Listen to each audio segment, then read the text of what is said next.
Hello again, everybody. Welcome in Pro Football Plus. I am Ben Parker. Austin Freed with us as always. Shane Ratliff with us as always. We're doing the Cincinnati Bengals tonight, so appreciate all of you joining us as always. Listen, if it's from your home, your car, your office, wherever, thank you for being on with us. We're going to try to keep it snappy. We're going to move through the roster first, what we like, what we don't like. And, if you're a Bengals fan, you're obviously going to know that material already. But for some of you who aren't, and even if you are, we're still going to work our way through that. And then we're going to do a 3-round mock draft as well. I'll be the general manager for that tonight. And the guys will make their pitches to me on each pick. We'll try to come up with some good solutions for Cincinnati. Everybody who we were off last week, so appreciate you being back on this week. We will have a couple more weeks coming up where we just miss a week. It's busy time. We're on lots of different shows, all three of us. So we'll just have a couple of weeks where we're off, but the content will continue coming as always. All right, let's get started sharing the screen here. Pull up our Cincinnati Bengals grades. The grades are here for anybody that just wants to take a look at them. We're not necessarily going to harsh over a lot of these grades here necessarily. We might mention them, but what we will do is get the position groups and areas that we like and don't like. So the grades are all there for you guys in the audience to take a look at. And then, of course, here's the 24 season, starting with week one here at the bottom, going all the way through the Bengals did in 2024. All right, Shane, I'm going to start with you this time, man. Give me something you like, and then we'll go back around. Give me something you don't like about the roster, okay? Ooh, I, I think when you're talking about quarterback and weapons, I think it's hard not to be happy with what you have sitting here um, as the Bengals. Maybe you'd like a higher level running back, but I mean, you have two of the top wide receivers, arguably the best wide receiver. Joe Burrow is always going to be in the talk for an upper level quarterback. So I think you're set there. Uh, and any pieces you add within that group really just bolsters your lineup. As you said, though, Ben, there's a lot of weaknesses, but we'll get to those in a little bit. Yeah, plenty of need spots here for the Bengals, and we're going to be working on that for most of the program. But I agree. Listen, they actually brought back most of the offense. Okay, so not only the two top receivers with Chase and Higgins, but they brought back Gasecki at tight end. They brought in another running back and kept the two they had. They lost one offensive lineman, but everybody else is still on board. So really no reason here that the offense as a whole shouldn't put up a lot of points next year, assuming that everybody's healthy and playing up to happy standards. Austin, give me something else you like here on the roster, man. Yeah, I mean that's their quarterback and receiving weapons are the strength. They brought back their tight end Gesicki, who I think is a really solid pass catcher at tight end. He doesn't necessarily do the blocking very well, but if you're just talking about his ability to catch passes, he's great. And Chase Brown is pretty good out of the backfield receiving as well. So Burrow and his weapons are fantastic. It's the rest of the roster that really needs some boost. It is, and I'll get that in just a second with you guys. The other thing I do like here on this roster, I like the linebackers here. So Pratt and Wilson. Wilson to me is better in the run stopping game and probably a more consistent overall player from week in and week out. I love Pratt too, though, to go alongside with him.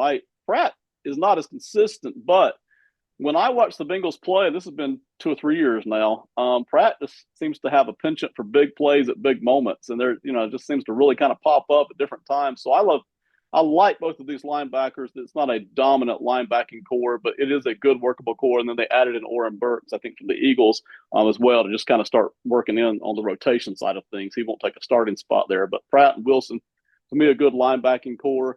It's not that they can't draft a linebacker at some point in the draft if they want to, but at least something on the defense is is decent and solid, and we'll get to some other parts that aren't. So, Shane, back to you now. A lot of holes here, but what's something you just really don't like here on the Bengals roster? I mean, consecutively, the thing that I haven't liked when you talk about all the weapons you're sitting out there, I think their offensive line is weak top to bottom. Um, I think Teddy Karras has probably been their most consistent. Orlando Brown has the most talent, but it did not play great this year. Injuries have been a problem for them for many years. It seems like as you bring in offensive linemen in Cincinnati, somebody gets hurt, and you never end up getting real return of investment on some of those moves for them. And we talked kind of before we got online. I think this draft has a lot of offensive linemen that can be plug and play for some of these teams. And if I was Cincinnati, that's probably a spot I'd be looking for early on. And then, as you mentioned, I think outside of linebacker, the defense has a lot of issues, and a new coordinator as well. So it'll be interesting to see how maybe some of those players adjust to a new system.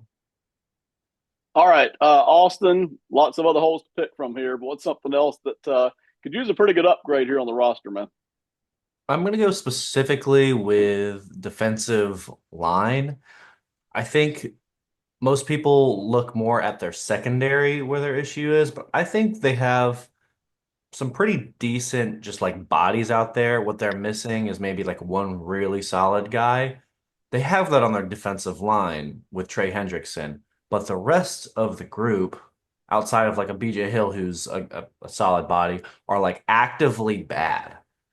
Uh, and so I like that really needs an influx of just not necessarily even quality players, but replacement level guys who aren't gonna get beat constantly. Because that in turn lets Trey Hendrickson then do more of the work because they aren't able to just consistently double team him. Yeah, agreed. I will recommend defensive line upgrades later. Obviously, the guard spot later, and then the secondary too for me. But the defensive line, basically, yeah, it's Hill and it's Hendrickson as anybody significant. After that, you've got more rotation guys or guys who shouldn't be on the field at all, based on what we've seen so far. One or the other. So definitely need some help there on the defensive line, and we will get into that real quick here. Just kind of recapping what probably most Bengals fans know. The Bengals front office have done a lot of things in the past couple of weeks trying to set up for T. Higgins contract and for Jamar Chase contract. So it's not cap space that's an issue so much as cash is an issue. And that's partly one of the reasons Alex Kappa is walking out the door. And as right now, you have a big hole right there. I mean, it's Cody Ford, but I don't think they're going to want to enter the season with Cody Ford sitting there at guard. And then on the defensive side here, Sam Hubbard, of course, retired just about a week ago, maybe not even that. And as of the recording of this show, Mike Helton and Von Bell both are unsigned free agents anywhere. So the Bengals not making them a priority. We'll see if they can catch them on a little bit lower money later, or if they end up getting still a decent deal somewhere, especially Helton, somewhere else in the NFL. So keep that in mind if you're watching this video in 2 or 3 days and one of these guys has already been signed, that may very well have happened in the meantime. All right, Shane, back to you. Final thoughts on this roster before we roll over into the mock draft. Obviously, there's all kinds of things we can get into here, but final thoughts. Well, I think Austin kind of hit on it. This is a draft that's heavy in Cincinnati needs. Like, they don't need to play the quarterback game. There's some late round tailbacks that they may be interested in, somebody that you can kind of get in as a low grade refill. But it's a heavy D line, heavy offensive line. And even if you want to play later around, as Austin said, I think the defensive backs get a bad knock because other than Hendrickson, nobody on that defensive line gets a push. And I don't care how great you are as a DB in the NFL, it's impossible to stop offenses if somebody's not pressuring the quarterback. Shane, real quick here, because again, a lot of this Bengals stuff, we're not going to talk on it for long because a lot of it's fairly simple, right? Offense good, offensive line not so great, defense bad. I mean, that's kind of, it's really one of the easiest teams to diagnose in the entire NFL, to be honest about it. But I do want to ask you, Shane, let's see if Helton and Bell out of it for a second because they're not even on the roster at the moment. Out of these secondary guys, and Austin, I'll ask you the same thing. I know they all play different positions, but which guy here do you actually like the best out of these 5, just for whatever it is you would like for them to be doing here for Cincinnati? I mean, for me, I think Cam Taylor-Britt can still play at a level. We talked about this, but I think when they let Jesse Bates go, a while ago, I think that changed the entire way that that defensive backfield played. Yeah. Um, I think the NFL now has become, as much as they want to argue, um, are you a corner? Are you a safety? I think the safety position now in the nickel has become the most needed position in the NFL. Most offenses are coming at you with multiple wide receivers and backs that can catch out of the backfield, and you need an extra body. That person that can kind of play multiple positions, they can play the run stopping safety, they can run with a wide receiver, they can fill space, and so I think I wouldn't want to play with either of the safeties that the Bengals currently have on their roster. Right. And I think that that'd be a spot to move up. Actually, I think if he dropped that far, there's a certain safety that plays not far away from Austin that I would certainly think that Cincinnati would be more than happy to have in their backfield. Austin, I'll kick it to you. Not only final thoughts here on this roster, but out of the guys in the secondary, is there one guy you do like to some degree, right, for what you would like to see Cincinnati pull out of them? I'm not over or giving up on Jordan Battle yet. I still see him and his incredible instincts show up all the time. He has some trouble getting himself maybe a little too aggressive and getting beat over top, but which is not what you want out of a safety. But when he is actually kind of playing more of a slot corner role, coming down, doing that, I think that's really where he excels. And so I think getting him in that more of a specified role and making him do less of the more traditional safety stuff would allow him to really excel and be a quality player. If he could just take the Mike Hilton role, which they currently have, he's got out of on free agency right now. If he could just kind of take that role, I think he could have success.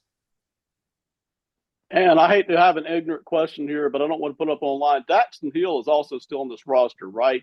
Just a lot of injuries last year, so he didn't get to play for most of the year, and that's why I Mhm. didn't even put him on here. But there's a good chance he's in the mix somewhere here, catching some more reps, and I think they still have hopes that he could do more than that. But Mhm. obviously, the injuries have derailed him to a certain degree last year, so that's why I kept him off of the roster. So, let's move on here to a mock draft. 3 rounds. I'm going to get the BGM. Austin and Shane will be the guys advising me here. So we're going to pull over. Austin, I'm going to let you choose tonight out of these 3 mock draft simulators. Which one do you want to sit on tonight, man? I've got PFF, NFL Mock Draft Database, and Pro Football Network. I I'm not a fan of PFN. I like either of the first two. Do you have a preference, Shane? No, but I've been using PFF. So sorry, I didn't mean to interrupt you. PFF, Well, but we either haven't one of done you. it. Yeah, we've I mean, been I'd be using. okay with, like you said, any of the top two. I'll go ahead and pull this one up tonight then, since we've been using PFF, and let's grab Cincinnati here. Put it on fast. We've got 7 rounds. All right, we'll start before I do it here, let me tell you what I'm kind of looking at in theory here, and then y'all can make recommendations once the pick actually comes up. Again, one of the reasons we do this, we all have things we want to do at our pick, but sometimes it's just not there. The guys we thought would be there aren't there. So we like to work our way through, even though the computer does certain randomization. Sometimes there's guys there who wouldn't normally be there. We like to just see what's actually sitting there. So if I'm the Bengals GM, a couple of things I'm looking for: obviously the defense, obviously the secondary, and obviously the defensive line. Those are the 2 things. Somewhere in the first 3 picks, it doesn't have to be the first round. Somewhere out of those first 3 picks, though, I would love to spend 2 of it on those 2 things. So one guy in the secondary, one guy on the defensive line. I don't feel obligated for it to be an edge. If it was a really good defensive tackle, I'm all in favor of that too. So secondary, preferably safety, but it doesn't have to be. If there's a cover guy sitting there that we really like, that you guys like, I'm okay with that. So anywhere in the secondary, anywhere on the defensive line, those are my 2 really big preferences. After that, the guard spot, I think there's a lot of offensive linemen in this draft, like Shane already said. So if we could catch a guard somewhere in those first 3 picks, 3 rounds, I'd feel really happy if we could do that. If we could get a good guard somebody in the secondary and somebody on the defensive line, I would be really happy about that. Okay. So those are kind of my things. Having said that, we have so many dadgum holes on this defense and on this offensive line, really, because it's a pedestrian offensive line. I'm not stuck on those positions. So if there's a guy sitting there we love at any position, I don't care.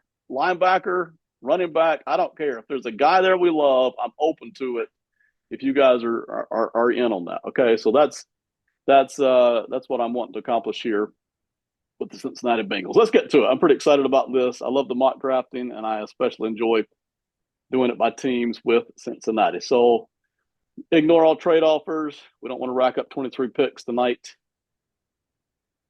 I'm going to drift around a little bit, Austin, as I'm drifting here, showing you what's available. Go ahead and give me what you think you would like to see happen here.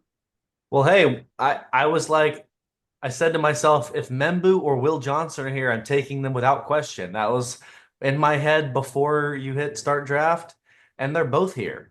Uh, I think scrolling down farther is a waste of time, if I'm to be honest. Shane, do you prefer Johnson or Membu? See, I think I would go Johnson only because I think I can get offensive line value later on, and I think Johnson can be a first day go for you right now. Yeah, but I also really like some of the early second round talent at corner. I think corner drops off like the second tier of corner is nice and deep, but the third Mm-hmm. tier is pretty rough. Yeah. Versus, I guess I haven't necessarily gotten to that third tier of on offensive, especially interior offensive linemen.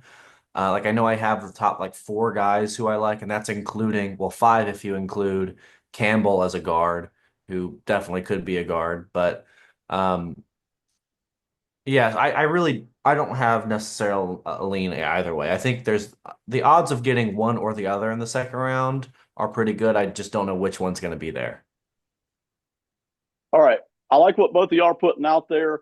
There are actually a couple of other players I would consider here, and one of those would be Malachi Starks. But I actually didn't think Will Johnson would even be sitting here at 17. There's a chance he could be. I think he's going to go higher than that. But there, from what we're hearing, there are people who aren't Will Johnson fans.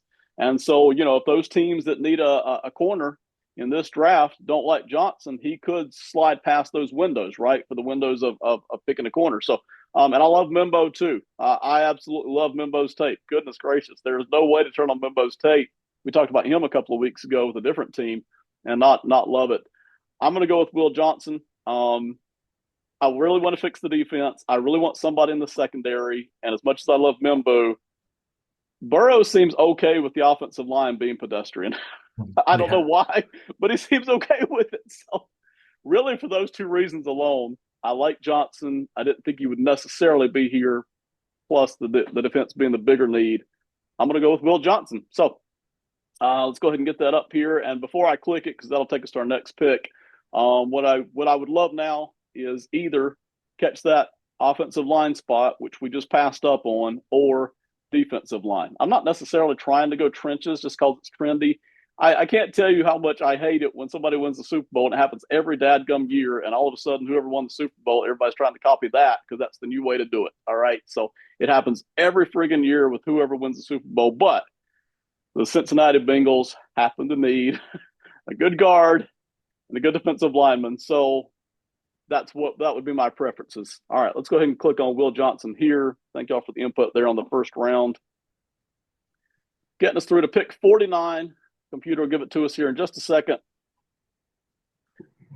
Shane, I'm going to let you have first stab at it. I'm going to start scrolling through the top 8 or 10, and we can go to any position group you want to, man. I mean, like I said, I think this is where I would start to look offensive line. I mean, like Austin said, I think with you already taking Will Johnson off, and you're going to try to make a decision on, where you're going to make that move.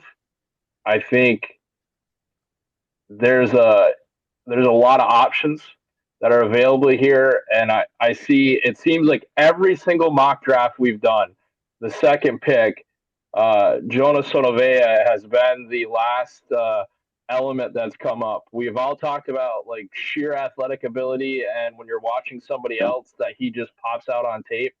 Um, this would be a run. I'd give him a run if I'm Cincinnati. If I'm going to get yelled at for going out on an athletic guy that's got a mean streak, this is the one I'm gonna take a flyer on. So I like the idea. All right, Austin, I figure you're going a different direction. Give it to us, man. Well, there's two Donovans here I like. I think I like both Donovan Ezeraku and Donovan Jackson here. Um, Ezeraku is very talented, very technically sound. He's a great pass rusher. And he can hold his own in the run as well. He's a pretty big boy. So I really have Ezraku has been climbing up my board. And Donovan Jackson's also a great interior offensive lineman. Think I probably I think this interior offensive line might be where I would go with Donovan Jackson. Or Jonah. I think he's also good. I prefer Donovan over Savanea, as I think is how I've heard his name pronounced the most often, although you hear it pronounced several different ways. Uh, so yeah, I think I'm like, yeah, I'm gonna lead Donovan Jackson, but I also like Donovan Izaraku. All right. I like both of those. And I am actually going to pick one of those two guys here in a second. I am tempted by Princely Uman out of Ole Miss and JTT out of Ohio State. I like both those guys, but in all honesty, I I don't feel like they're difference making guys. I feel like they would fit better on a pretty good defensive line and just really add to the rotation and the depth and just really heck of a good football player. So I think I'm actually going to go with Ezeraku here. Less because of position. I feel like Ezeraku is more of a finished product than um, Savanea that we're talking about. And I do love Savanea. I would not hesitate to put him on this offensive line. But boy, if I can add in Ezeraku and get some pass rush there and upgrade our defense, I think I'm going to be very happy with that. So that's the position I'm going to take here. There are several guys here. Just going back to all of it.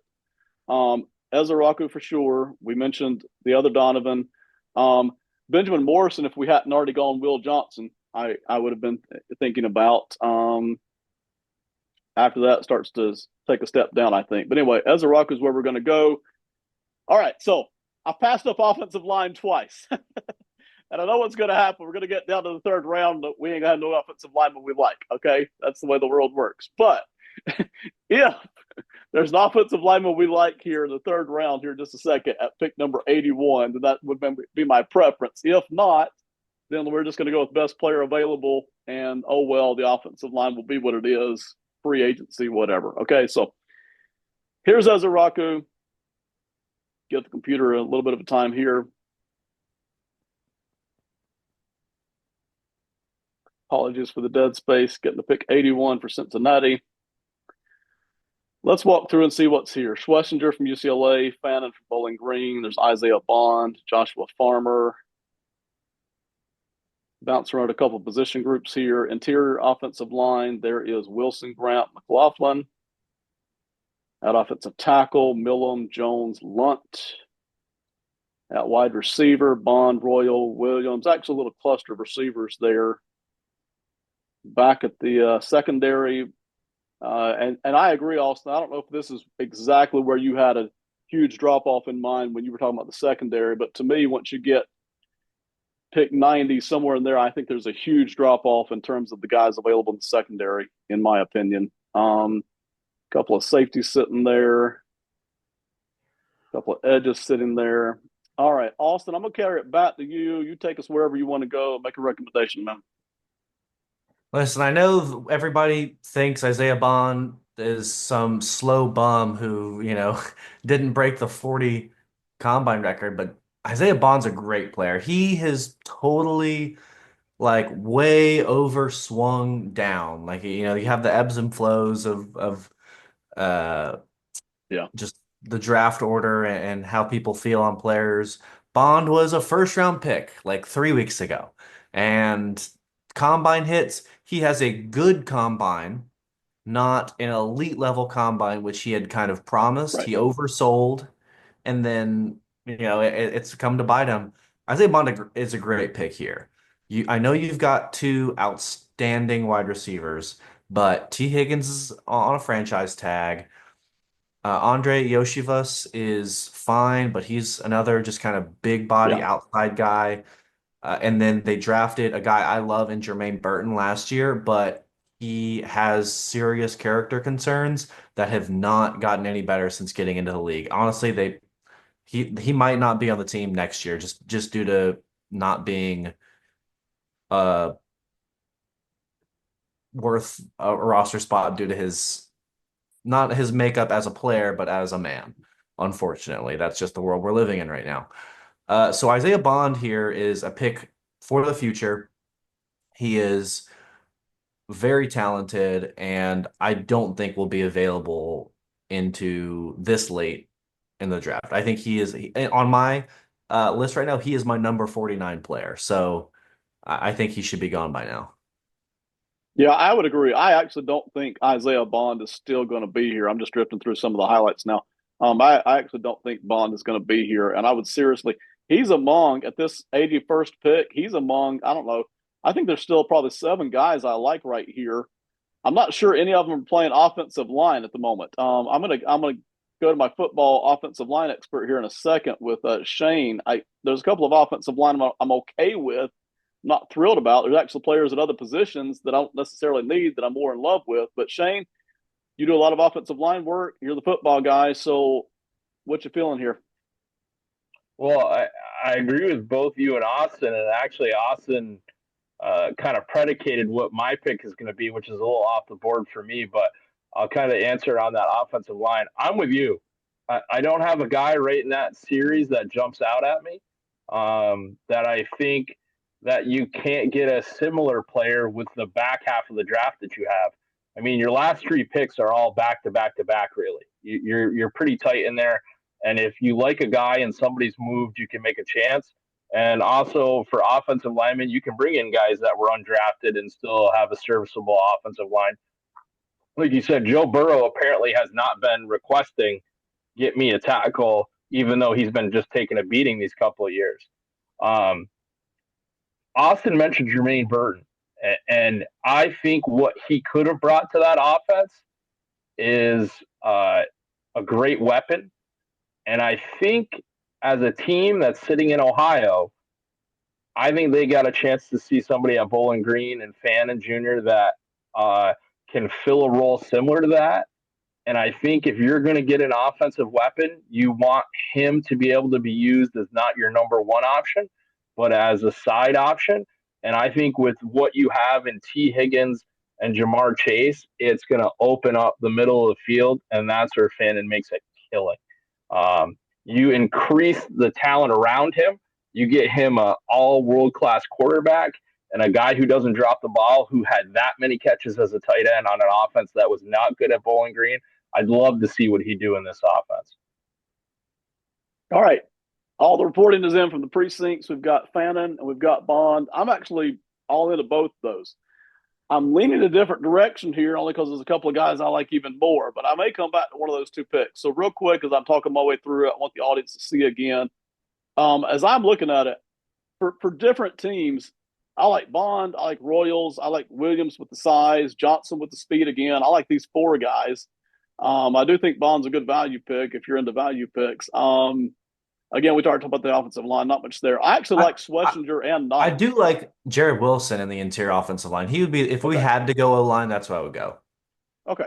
All right. Fair enough. Right there out of Georgia, and Georgia produces a lot of physical talents and good guys there on the inside. Here at linebacker, I actually like both Schlesinger and Knight. I'm very tempted by them, even though we don't need it. Need it, right? I mean, I do like both these guys. You roll over here to secondary. I actually like both Makuba and Winston. We could use. You already mentioned it. We could use a safety, and I don't know that these 2 guys necessarily fix problems, but I like both of these guys here. I'm very tempted by that. Edge Oladejo is I like him as well. Running backs, we mentioned running backs. Neal and Gordon I like, but I'll probably sit on them until, pick 118. Even Gooden's down there. I think you can grab one of them probably at pick 118. So, but I got to make a decision here. Well, those linebackers. I know we don't need it, but I'm tempted to do it, man. I think that's the direction I'm going to go, only because I like the players. It is not a position of need, but I said earlier I wasn't going to go need if we didn't have to. All right. Any opinion on Schlesinger versus Knight, real quick? Austin, you first. I prefer Schweisinger. Okay. I think he has a way higher ceiling than Okay. Demetrius Knight. All right. Fair enough. I've seen more of Knight, but I'm here in the upstate where he is. All right. So I think we'll do that then. Shane, you're in agreement there? Higher ceiling? Yeah, I completely agree.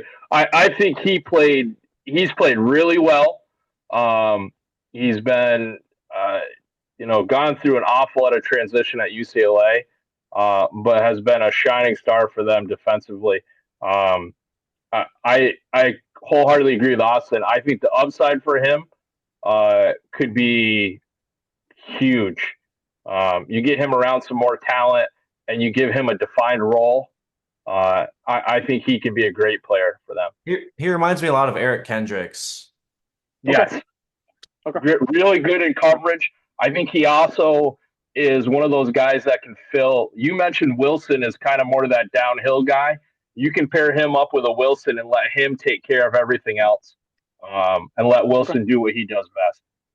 All right. Well, that's what I'm going to go. Obviously, both you guys were leaning offense with specific players in mind, and I'm all on board with that too. I would have no problem if we went either of those routes with the offensive player. I happen to like the two linebackers sitting here. And listen, you're not going to fix all the defensive needs or all the team needs in one draft anyway. So we'll count this more as of a future pick, starting to add the depth, and then maybe rotate out an older, more expensive guy here in a season or two. So that's where I'm going to go, really simply because I do like those linebackers. All right. Let's get final thoughts here on the mocks. Obviously, both of y'all had different thoughts about which way y'all would have gone. But Shane, final thoughts here. If you were GM, maybe what would you really have wanted to pull out of here, considering what all was available at the slots we were picking?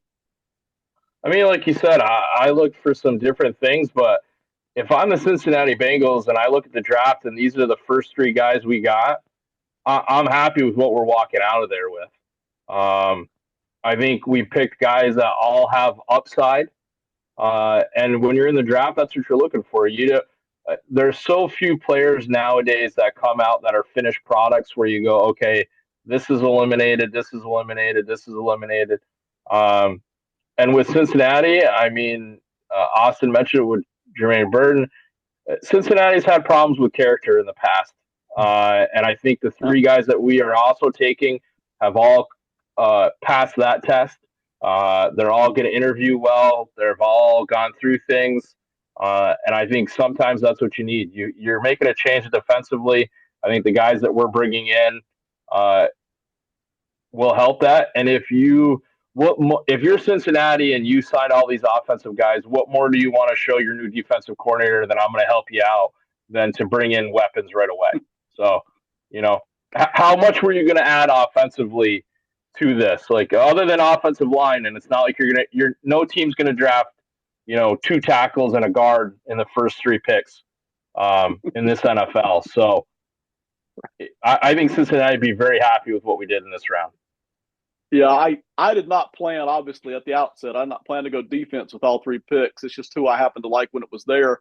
And I wouldn't listen at any of those three levels, running back, offensive line, tight end. I would have had no problem with it had that been the guy that I really preferred at those spots. It just wasn't. Austin, final thoughts on what we did, what you probably would have hoped to get out of this draft at what was available, and we'll wrap it up now.